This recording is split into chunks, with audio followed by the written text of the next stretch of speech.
শুধু বিঘে দুই ছিল মোর ভূমি, আর সবই গেছে ঋণে।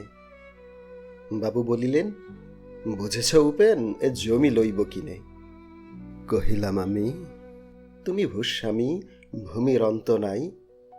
চেয়ে দেখো মোর আছে বড় জোর, মরিবার মতো ঠাঁই। শুনি রাজা কহে, বাপু জানো তো হে করেছি বাগানখানা, পেলে 2 বিঘে প্রস্থে ও দিঘে সমান হইবে টানা, ওটা দিতে হবে। কহিলাম, তবে বক্ষে জুড়িয়া পানি, সজল চক্ষে করুণ রক্ষে গরিবের ভিটেখানি। সপ্তপুরুষ যেথায় মানুষ, সে মাটি সোনার বাড়া, দৈন্যের দায়ে বেচিব সে মায়ে, এমনই লক্ষ্মী ছাড়া। আঁখি করি লাল। রাজা ক্ষণকাল রহিল মৌন ভাবে, কহিলেন শেষে ক্রূর হাসি হেসে, আচ্ছা সে দেখা যাবে।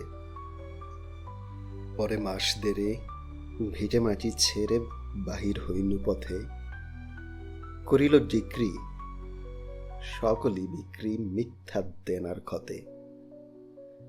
এ জগতে হায় সেই বেশি চায়, আছে যার ভুরি ভুরি, রাজার হস্ত করে সমস্ত কাঙালের ধন চুরি। মনে ভাবিলাম, মোরে ভগবান রাখিবে না মোহগর্তে, তাই লিখি দিল বিশ্ব নিখিল 2 বিঘার পরিবর্তে। সন্ন্যাসী বেশে ফিরি দেশে দেশে, হইয়া সাধুর শিষ্য। কত হেরিলাম মনোহর ধাম, কত মনোরম দৃশ্য। ভূধরে সাগরে বিজনে নগরে, যখন যেখানে ভ্রমি, তবু নিশি দিনে ভুলিতে পারিনে সেই 2 বিঘা জমি।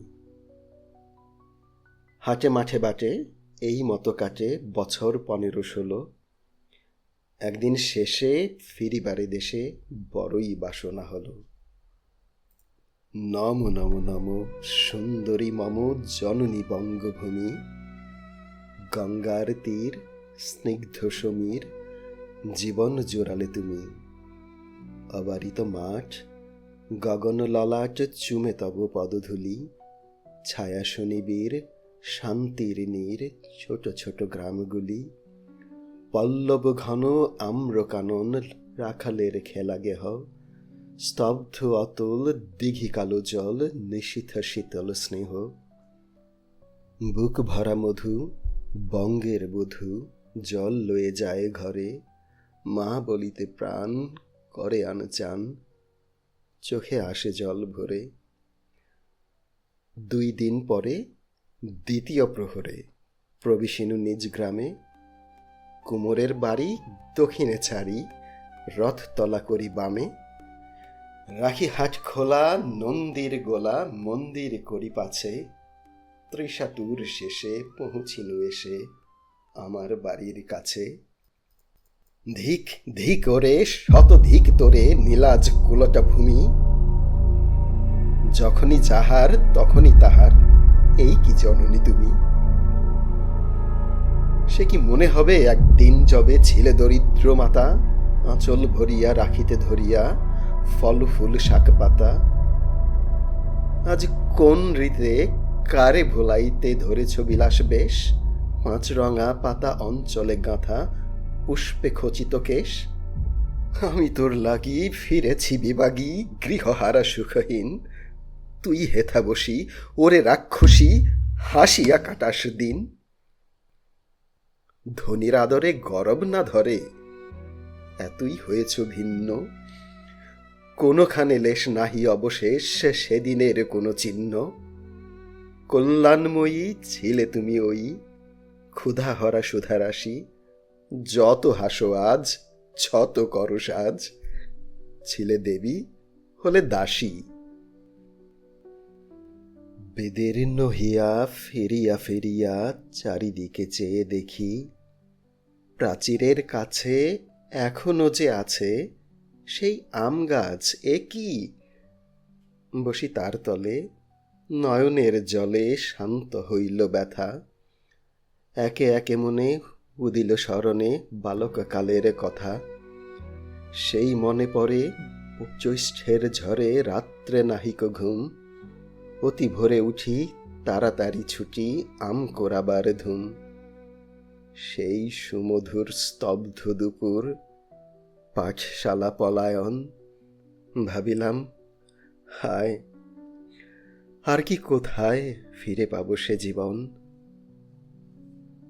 সহসা বাতাস ফেলি গেল শ্বাস, শাখা দুলাইয়া গাছে, দুটি পাকা ফল লোভিল ভূতল আমার কোলের কাছে।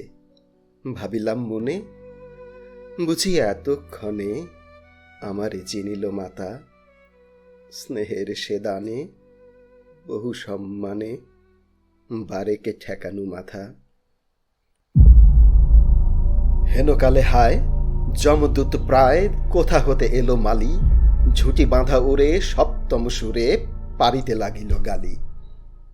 কহিলাম তবে, আমি তো নীরবে দিয়েছি আমার সব, দুটি ফল তার করি অধিকার, এত তারি কলরব। চিনিল না মোরে, নিয়ে গেল ধরে কাঁধে তুলি লাঠি গাছ। বাবু ছিপ হাতে পারিষদ সাথে ধরিতেছিলেন মাছ। শুনে বিবরণ, ক্রোধে তিনি কন, মারিয়া করিব খুন। বাবু যত বলে, পারিষদ দলে বলে তার শতগুণ। আমি কহিলাম, শুধু দুটি আম ভিখ মাগি মহাশয়। বাবু কহে হেসে, ব্যাটা সাধু বেশে পাকা চোর অতিশয়। আমি শুনে হাসি, আঁখি জলে ভাসি, এই ছিল মোরে ঘটে, তুমি মহারাজ সাধু হলে আজ, আমি আজ চোর বটে।